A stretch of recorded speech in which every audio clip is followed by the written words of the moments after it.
Okay, week 5. This is Esper's Refit.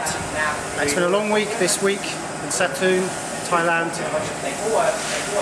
Saturday afternoon and it's time for a beer. See the boys relaxing.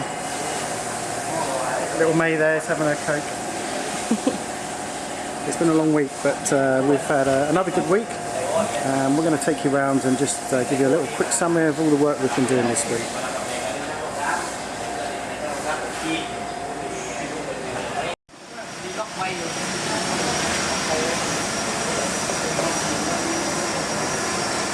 So this is Esper over here, and this is our new office.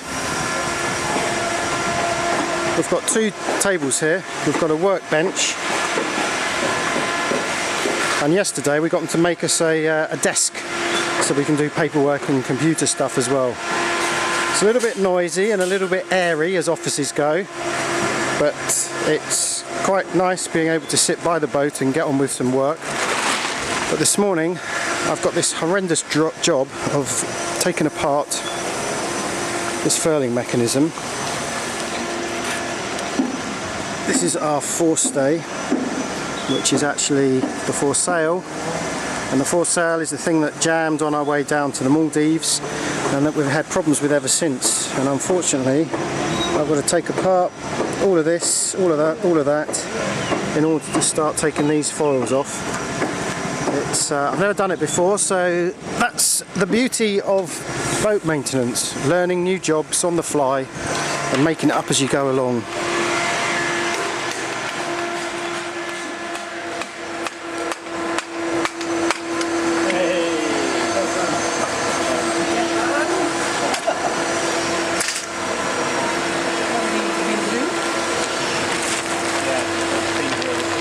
So we can re-tap those. Yeah, that's easy enough.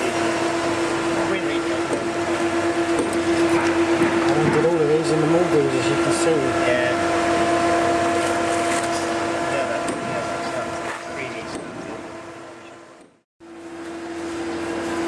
It's 5 to 12. It's time for lunch. We've spent the whole morning dealing with this. Little video clip that Liz caught earlier of us successfully achieving one thing is only one part of a 10-part job, so it's been quite a frustrating morning.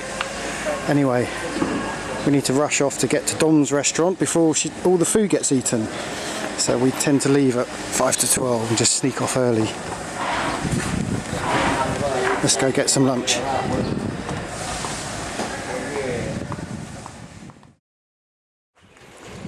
So just outside the boatyard, it's our favourite little restaurant. Dum dum dum dum dum.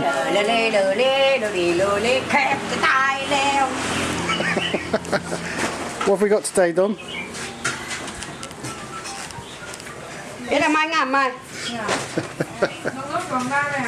Okay, fish curry, chicken, and more fish by the looks of it. This is my chicken curry. Chicken, what am I talking about? It's fish. And we have ice water, of which you need gallons to get through this rather spicy fish curry.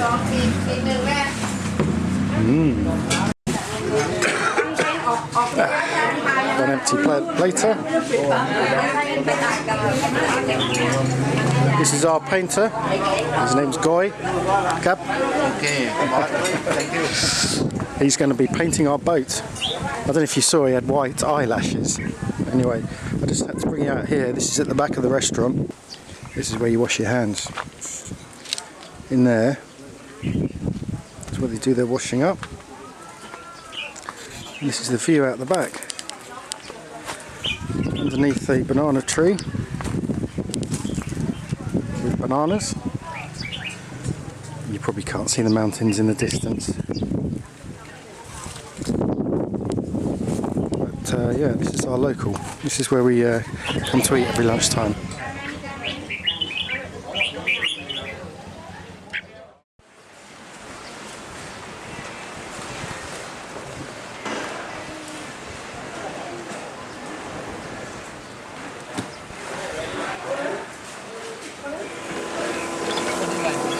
Here we have the spray painters just tidying up now at the end of another long week. And check this out.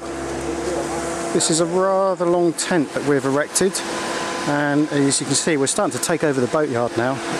It goes all the way down there, and that contains our main mast, mizzen mast, and the booms and the spinnaker pole. Let's go and have a look and see what they've been up to. Whoa, look at that. What a nice clean mast that is. So this is the undercoat. So what they've done is they've sprayed an Etch primer, which was a green colour. They did 2 coats of that, and they've just put the first undercoat on of the white now. So you can see that's the main mast suspended there. The mizzen they've wrapped up in cling film just to keep it clean, and they've done the same with all the other extrusions as well. So that's step 1 done of the painting of the masts, which is great work. These are our new deck boxes, which are made of honeycomb sheets which have had fiberglass laid on either side just to give them some strength. And then Moo here has been cutting them out to a template which Un created on his CAD computer system, computer aided design software. And these boxes are going to sit at the back of the boat. So the idea with the honeycomb is that it's easy to manipulate, and of course it's very strong. And you can see Moo here now just putting together the 2 designs, which he's epoxying in place. And by the end of this week he'll have pretty much finished these, so they'll almost be ready to be put on the deck once it's been sanded down and faired.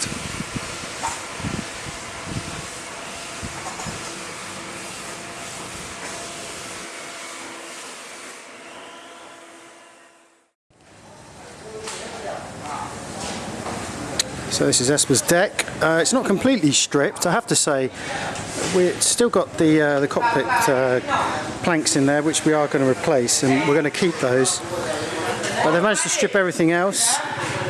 And tomorrow, Lek, our man who has been grinding our hull, has finished grinding the hull, and he's going to be coming in and starting to grind the deck away. So we're going to smooth it out, and that's the beginning of the fairing process.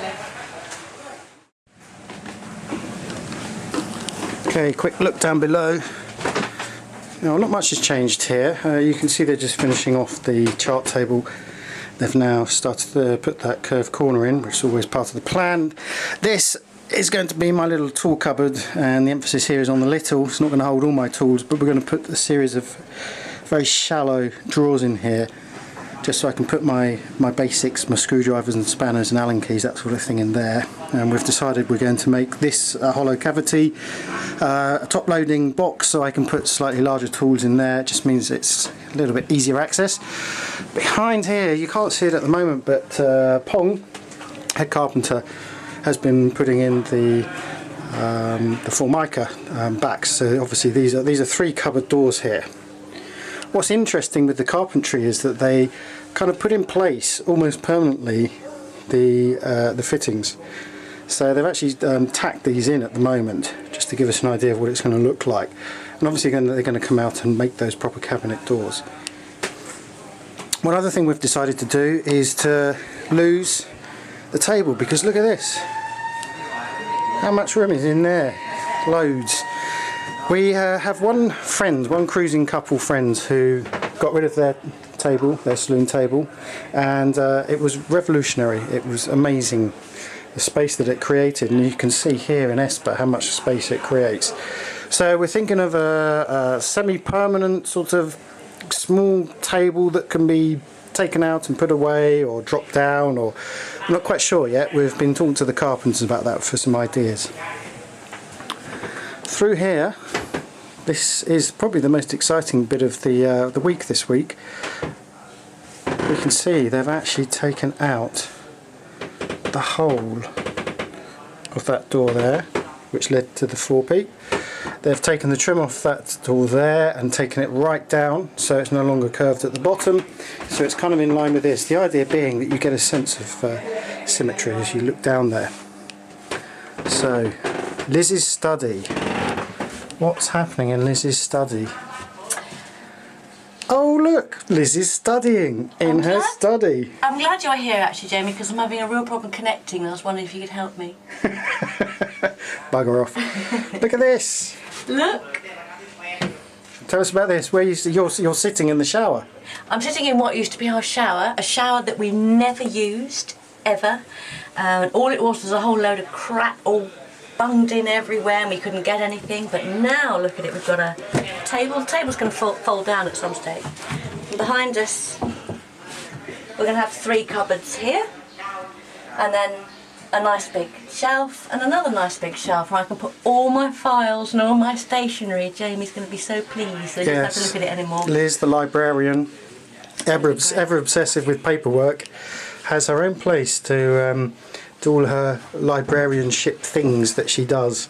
Oh, and the other thing, just before you look at the floor, is just that we love the curve here. This is brand new for Esper, and we've decided just to be rather extravagant and leave it because it's so beautiful.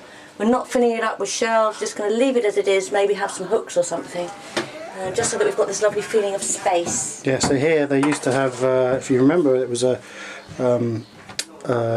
sharp corner here with another door, which was very awkward, and we never used it, yeah. So we've got rid of it and we've put in this curved wall, and yeah, it really sort of adds to the general feeling of space, because originally the carpenters just put in a temporary shelf around here and they weren't happy with it, and we'd look at it and we weren't happy with it either, so we've got rid of that. But, let's just get a little wide angle shot of Liz's new study.